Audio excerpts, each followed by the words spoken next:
So many reviewers have compared the Bowers & Wilkins Pi7 to the latest Sony earbuds, the XM4s, and honestly, I think the Pi7s have been given a bad rap. So what I thought I'd do that's different from every other Pi7 vs XM4 review is really focus more on the Pi7s and the advantages the Pi7s have over the XM4, because there are a few that I think other reviews have really skimmed over. But don't get it twisted, the XM4s are phenomenal and I will link my review to them at the end of this one.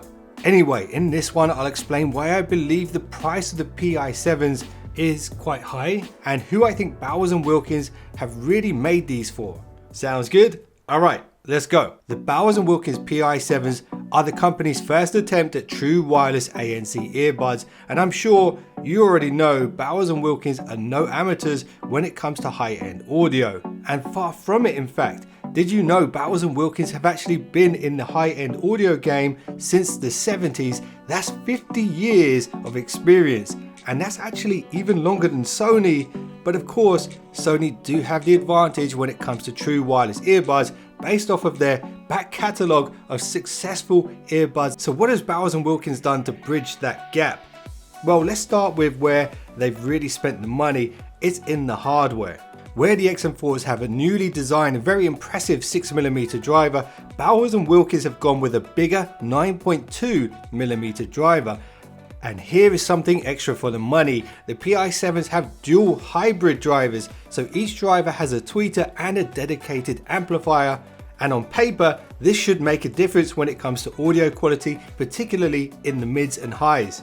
And of course, these are tuned with Bowers & Wilkins' signature sound, and they don't actually give you the option to adjust the EQ, and that's perfect for some people who don't want to get into all of that stuff. So in my personal opinion, when it comes to the sound quality, they really shine when it comes to details. The tweeters really enhance those high ends, so you get those really crisp instruments and vocals. The bass levels are very good, but not too overpowering and not quite as deep as the Sonys. But then for certain types of music, you don't want overpowering bass.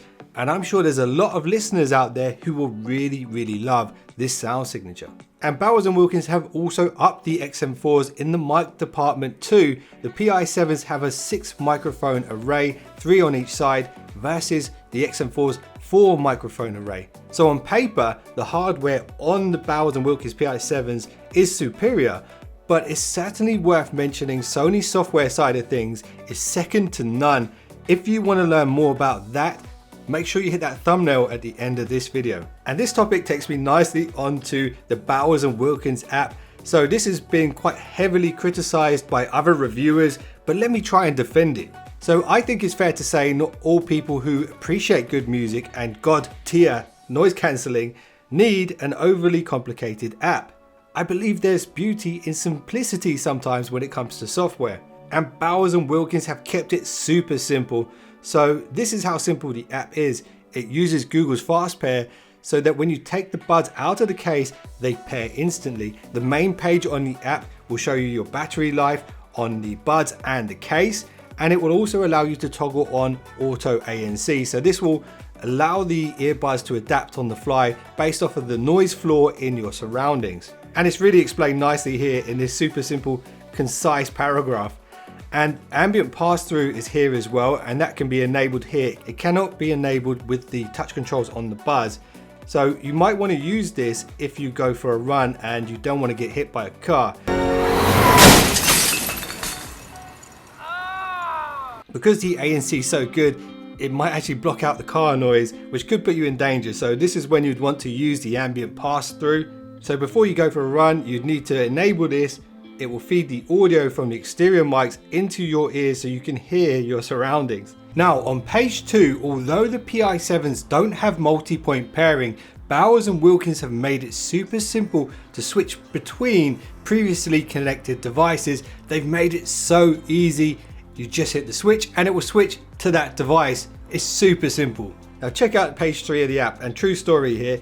I actually bought the Sony WF1000XM4s for a flight that I was on. And what I really wanted to do on this flight was switch on the ANCs, but not actually listen to anything and just doze off and go to sleep. Now, that was perfect for a while. It was super quiet and I did doze off. And then all of a sudden, ironically, the earbuds went into sleep mode and woke me up with the horrendous plane noise. So these soundscapes within the app are really quite awesome. You can literally just play these calming sounds with ANC on at a low volume so that you can sleep on those long journeys without the earbuds going to sleep and turning off the noise cancelling and waking you up. I hope that makes sense. Anyway, this will work until the battery runs out. And on the topic of battery, realistically, you're going to get about 4 hours playback with ANC on and the volume quite high, which in all honesty isn't industry leading and not quite as good as the XM4s. But 4 hours is quite a long time, and it's going to be good enough for a lot of people. And a good feature here, especially if you're buying these for commuting to work, is the quick charge feature. So let's say you have an hour each way on the train or a bus or something like that.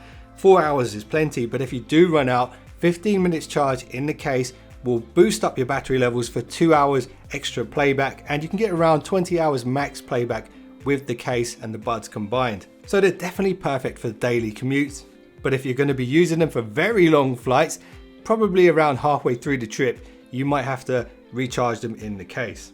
And anyway, now let's talk about the killer feature here on the Pi7s. Bowers & Wilkins have taken inspiration from Sony's XM3 case design.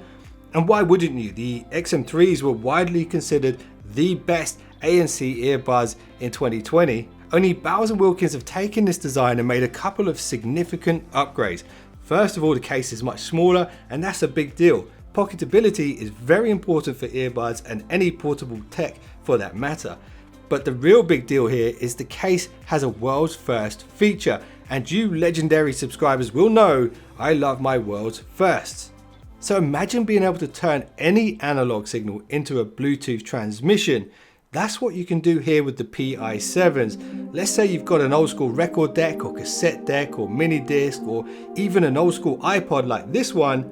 You can wire the provided USB-C to analog cable into it, and the Pi7's case will convert the analog signal and retransmit it over Bluetooth using Qualcomm's aptX low latency. So this is like having the ultimate backward compatibility in true wireless ANC earbuds. If it has an audio jack, you can play back to the Bowers & Wilkins Pi7 earbuds using the case wirelessly. And check this out, if you have other Bluetooth headphones from Bowers & Wilkins, you can use the case to transmit that signal to those as well. And this is a killer feature in my opinion, and Bowers & Wilkins called it audio retransmission.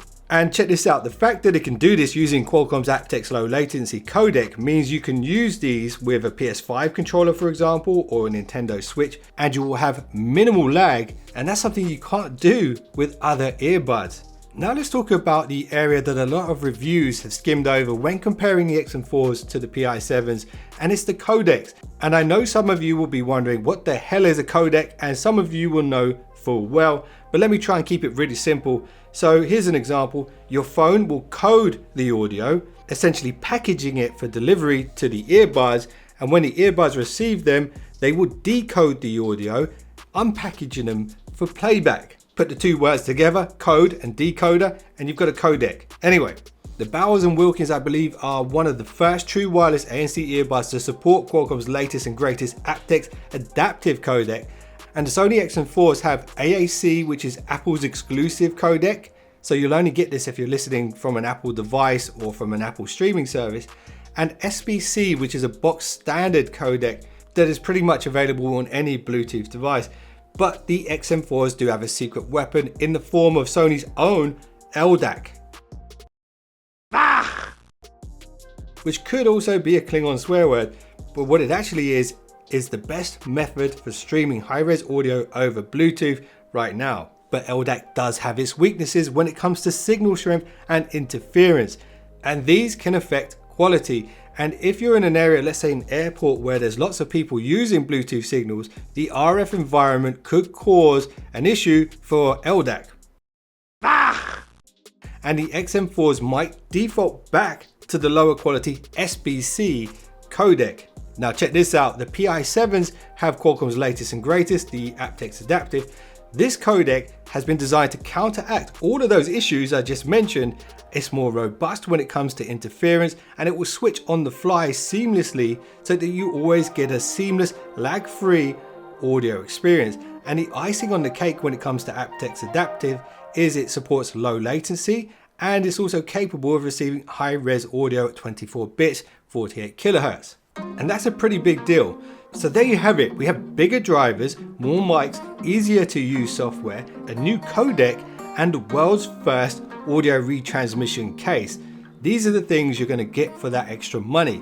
So who are these for? Well, I would say Bowers & Wilkins are aiming for a slightly more mature demographic, people who own high-end audio equipment but might not have Bluetooth features built in. And really, these are perfect for anyone who wants that top level ANC and a premium sound but has no need for all the software bells and whistles within the app. They just need it to work. And if that sounds like you, then these are the perfect earbuds right now. You've got amazing ANC and you've got amazing sound quality and premium hardware. And on the other hand, if you're into heavy bass tunes and loads of software tweaks and stuff like that, you should definitely check out the XM4s. There's a thumbnail on screen right now. If you enjoyed this video, got any value out of it, I'd appreciate a thumbs up. And if you just subscribed, you're now one of the finest subscribers known to man. And I'll see you guys in the next one. Don't be late. Put any fears